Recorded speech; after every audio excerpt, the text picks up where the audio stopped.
রান্না করাটা আসলে আর্ট। সবার হাতে সবকিছু মজা হয় না। সেম ইনগ্রিডিয়েন্টস দিয়েও বিভিন্ন মানুষের হাতে রান্নাগুলো ডিফারেন্ট হয়ে থাকে। কারোটা অনেক বেশি মজা হয়, কারোটা আবার মুখে দেওয়া যায় না।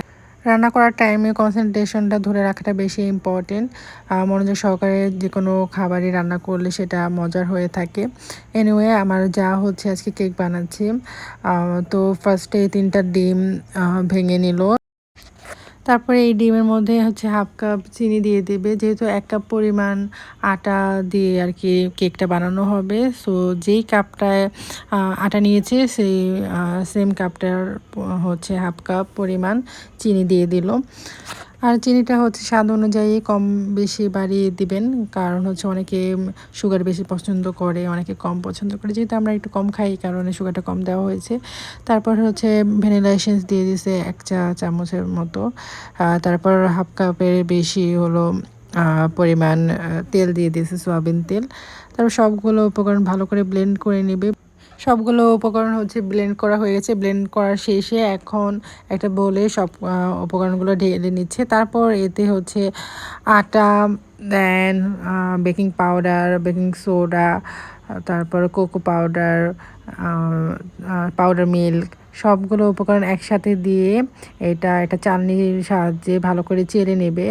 দেন হচ্ছে সেই ডিম, ভ্যানিলা এসেন্সের যে মিক্সচারটা ছিল সেখানে অল্প অল্প পরিমাণে দিয়ে ভালো করে এখন মিক্সড করে নেবে। মিক্সড করার শেষে একটা প্যানে দিয়ে দিচ্ছে। আর প্যানের নিচে অবশ্যই একটা পেপারসের মধ্যে অয়েল স্প্রেড করে নেবেন। তারপরে ওই মিক্সচারটা দিয়ে দিল। এখন হচ্ছে বয়েল করার পালা।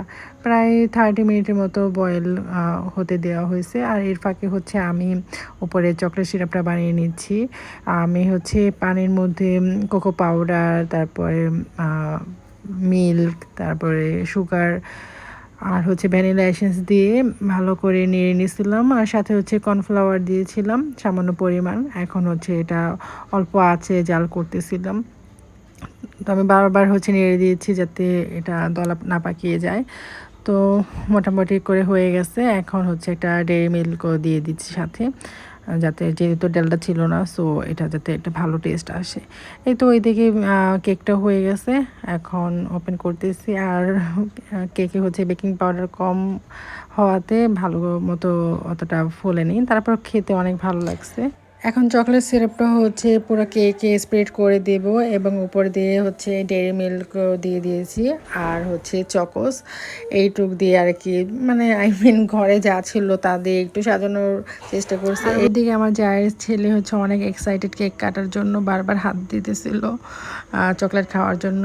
তো ফাইনালি হালকা পাতলা ডেকোরেশনের পর হচ্ছে ওকে কাটতে দেওয়া হলো। He was so happy to see the wonderful cake.